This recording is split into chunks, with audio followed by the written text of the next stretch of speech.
সুপ্রিয় দর্শক শ্রোতা মণ্ডলী, আসসালামু আলাইকুম।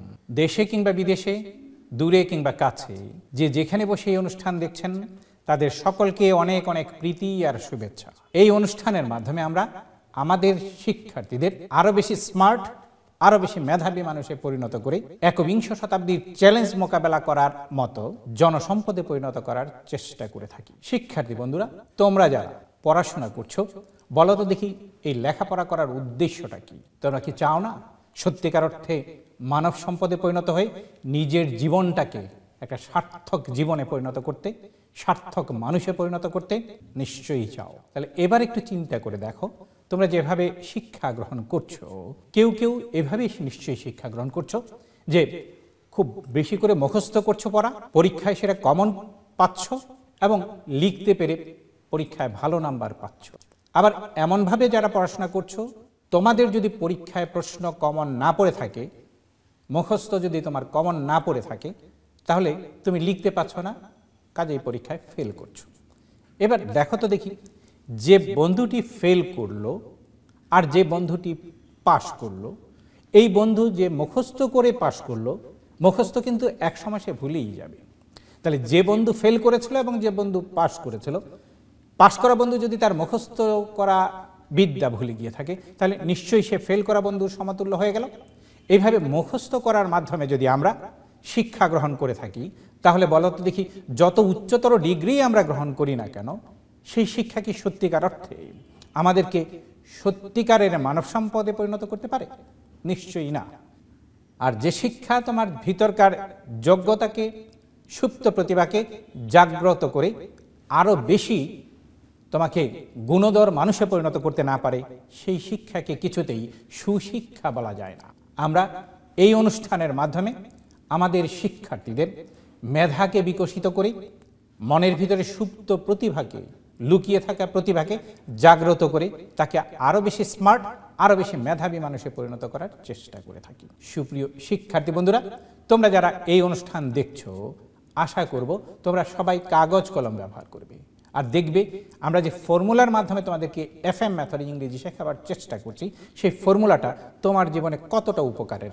শিক্ষার্থী বন্ধুরা, চলো তাহলে এবার আমরা স্ক্রিনে দেখে নেই। আজকে আমরা যা শিখব সেটা হলো সংখ্যাবাচক জিনিসের দাম কিভাবে আমরা জানতে পারি। দেখো, ফর্মুলাটা হলো how much is the price of A dash B dash. যেখানে এ ড্যাশ আছে সেই জায়গায় বসাবো সংখ্যা, আর বি এর জায়গায় বসাবো আমরা জিনিস।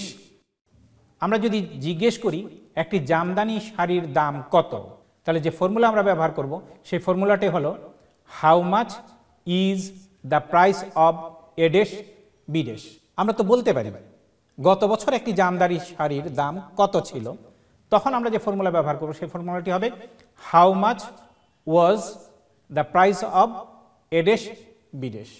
আবার আমরা এই কথাও বলতে পারি যে আগামী বছর একটি জামদানি শাড়ির দাম কত হবে, তখন যে ফর্মুলা আমরা ব্যবহার করব সেই ফর্মুলাটি হলো how much will be the price of A dash B dash. আমরা যদি আবার বলি এই রমজানে একটি জামদানি শাড়ির দাম কত হয়েছে, তখন আমরা যে ফর্মুলাটি ব্যবহার করব সেটি হলো how much has been the price of A dash B dash. শিক্ষার্থী বন্ধুরা, তোমরা দেখো, আমরা যেটুকু পরিবর্তন করছি সেটা হলো শুধু ইজের জায়গায় একবার ওয়াজ বসাচ্ছি, একবার উইল বি বসাচ্ছি, একবার হ্যাজ বিন বসাচ্ছি, বাকি সবটুকুই কিন্তু ঠিকই থাকছে। আর এই is, was, will be, has been এগুলো শেখার জন্যই কিন্তু প্রচলিত শিক্ষা পদ্ধতিতে আমরা টেন্স শিখতে শিখতে একেবারে ব্যতিব্যস্ত হয়ে পড়ি। আমরা যদি ওই এত কষ্ট না করে এই ফর্মুলার মাধ্যমে ইংরেজি শেখার চেষ্টা করি, তাহলে বোধ করি আমরা খুব সহজেই অনেক বেশি কিছু শিখে ফেলতে সক্ষম হব। আর বোধ করি বুদ্ধিমান হলে মানুষ তো তাই করবে। দেখো তাহলে আমরা কিভাবে এই বাক্যগুলো ইংরেজি করতে পারি। একটি জামদানি শাড়ির দাম কত, দেখো নিচে লেখা আছে how much is the price of A dash B dash. এবার হাউ মাচের জায়গায় আমাদের হাউ মাচ থাকলো, ইজের জায়গায় ইজি হলো, দ্য প্রাইস অফ এগুলো সব ঠিক থাকলো, আর এর জায়গায় আমরা বসিয়েছি একটি জামদানি, একটি ইংরেজি হলো এ, আর বি এর জায়গায় হচ্ছে জিনিস, জিনিসটি হচ্ছে জামদানি শাড়ি। তাহলে ইংরেজি হয়ে গেল how much is the price of a jamdani sari. যদি আমরা বলি একটি জামদানি শাড়ির দাম কত ছিল, তাহলে ঠিক শুধু ইজের জায়গাটা আমরা ওয়াজ বসিয়ে দেবো, আর কোনো পরিবর্তন করতে হবে না। ইংরেজি হয়ে যাবে তখন how much was the price of a jamdani sari. আমরা যদি বলি একটি জামদানি শাড়ির দাম কত হবে, তখন খেয়াল করো শুধু ইজের জায়গায় আমরা বসিয়ে দেবো উইল বি। তখন ইংরেজিটা হয়ে যাবে how much will be the price of a Jamdani sari. আমরা যদি বলি একটি জামদানি শাড়ির দাম কত হয়েছে, তাহলে কি করব, যেখানে ইজ আছে সেই জায়গাটা আমরা শুধু হ্যাজ বিন বসাবো। তাহলে ইংরেজি হয়ে যাবে how much has been the price of a jamdani sari. তাহলে এবার আমরা কি শিখলাম, কোনো সংখ্যাবাচক জিনিসের দাম কিভাবে জিজ্ঞেস করতে হবে সেটার ফর্মুলা শিখলাম। আমরা কয়েকটা ফর্মুলা প্র্যাকটিস করে ফেলি, তারপর আবার আমরা এগুলোর আনসার কিভাবে দিতে হবে সেই ফর্মুলাটি প্র্যাকটিস করব। তাহলে এবার আমরা আরেকটি দেখি। এবার আমরা যদি জিজ্ঞেস করি তোমার শার্টটির দাম কত, শিক্ষার্থী বন্ধুরা তোমরা একটু লক্ষ্য করো, এবার কিন্তু কোনো সংখ্যার কথা বলা হয়নি। আমরা যে সবসময় সংখ্যাই জিজ্ঞেস করি তা তো না, আমরা জিজ্ঞেস করতে পারি তোমার ঘড়িটির দাম কত।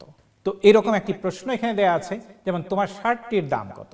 আমরা একটু যদি বুদ্ধি প্রয়োগ করি, তাহলে যেখানে এর জায়গায় আমরা সংখ্যা শব্দটি বসিয়েছিলাম, এই জায়গায় আমরা এবার কি করব, যার কথা বলা হচ্ছে তার ইংরেজিটা বসিয়ে দেবো। যেমন বলা হচ্ছে তোমার, তাহলে এর জায়গায় আমরা বসিয়ে দেবো তোমার, ইংরেজি হলো ইয়োর। দেখো আমাদের ফর্মুলাটা ছিল how much is the price of A dash B dash. আমরা এবার ইংরেজি করব how much is the price of a ডেশের জায়গায় আমরা কি বসাবো, ডেশ এ যেটা সেটাকে আমরা এ ডেশ বলছি, এই জায়গায় আমরা বসাবো ইয়োর, তোমার। আর বি এর জায়গায় তো আমরা জানি যে জিনিসের নাম বসাতে হয়, এখানে জিনিসটি হলো শার্ট। তাহলে তোমার শার্টটির দাম কত, ইংরেজি হলো how much is the price of your shirt. আমরা টেন্সের পরিবর্তন যদি করতে চাই, তাহলে বলতে পারি তোমার শার্টটির দাম কত ছিল, ইংরেজি হয়ে যাবে how much was the price of your shirt.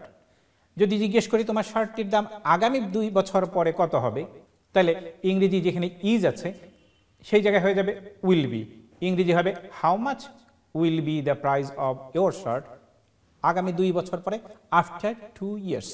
যদি জিজ্ঞেস করি এখন তোমার শার্টটি কত হয়েছে, ধরো তুমি শার্টটা 2 মাস আগে কিনেছিলে, আমরা যদি জিজ্ঞেস করি এখন তোমার শার্টটির দাম কত হয়েছে, ইংরেজি কি আমরা করতে পারবো না? ফর্মুলা প্রয়োগ করলে আমরা অতি সহজে সেটি করতে পারবো। আবার আমরা দেখি একটি ইকোনো বল পেনের দাম কত। দেখো একই ফর্মুলা ব্যবহার করি, কিন্তু আমরা সংখ্যাবাচক যে কোনো জিনিসের দাম জিজ্ঞেস করতে পারছি। ফর্মুলাটা আমরা জানি how much is the price of A dash B dash, how much was the price of a dash b dash, how much will be the price of a dash b dash, এবং how much has been the price of a dash b dash। আমরা একটু বুদ্ধি প্রয়োগ করলে এই formula প্রয়োগ করে যে কোনো জিনিসের দাম জানতে পারি। অবশ্যই সেই জিনিসটি কিন্তু হতে হবে সংখ্যাবাচক জিনিস। আজকে কিন্তু আমরা পরিমাণবাচক এমন কোনো জিনিসের দাম আমরা জানছি না। তুমি কিন্তু এর মাধ্যমে জিজ্ঞেস করতে পারবে না 1 কেজি আলুর দাম কত, কারণ আলু কিন্তু পরিমাপ করে কিনতে হয়। আমরা বলি না দোকানে গিয়ে ভাই আমাকে 5টি আলু দেন তো দেখি, বলবো আমি 1 কেজি দেন, 2 কেজি দেন, 5 কেজি দেন, ঠিক কিনা? যেগুলো ওজন করে নিতে হয়, পরিমাপ করে নিতে হয়, সেগুলো কিন্তু আমরা আজকে শিখছি না। আমরা পরবর্তী অনুষ্ঠানে সেগুলোর দাম কিভাবে জানতে হবে সেটা শিখব। তো শিক্ষার্থী বন্ধুরা নজর দেবে, মনোযোগ দেবে। আজকের ফর্মুলার মাধ্যমে আমরা কি শিখতে পাচ্ছি, সংখ্যাবাচক জিনিসের দাম কিভাবে জিজ্ঞেস করব, আমরা সেই ফর্মুলাটা আজকে শিখছি। যেমন একটি ইকোনো বল পেনের দাম কত, ফর্মুলা হয়ে গেল how much is the price of A dash B dash. এর জায়গায় আমরা বসিয়ে দেবো শুধু সংখ্যা একটি, একটি ইংরেজি হচ্ছে এ। কিন্তু যখন ইকোনো বল পেন বলা হচ্ছে, ইকোনো শব্দের শুরু হচ্ছে ই দিয়ে, অর্থাৎ ভাওয়াল, এ ই আই ও ইউ, এই 5টি লেটারের যে কোনো একটি লেটার দিয়ে যদি কোনো শব্দ শুরু হয়, সেই শব্দের শুরুতে কিন্তু একটি ইংরেজি এ না বসে এন বসবে। তাহলে একটি ইকোনো বল পেনের দাম কত, ইংরেজি হলো how much is the price of an econo ball pen. ঠিক একইভাবে আমরা দাম কত ছিল, কত হবে, কত হয়েছে এগুলো জিজ্ঞেস করতে পারবো। আমরা যদি এবার একটি প্রশ্ন করি এভাবে, একটি 603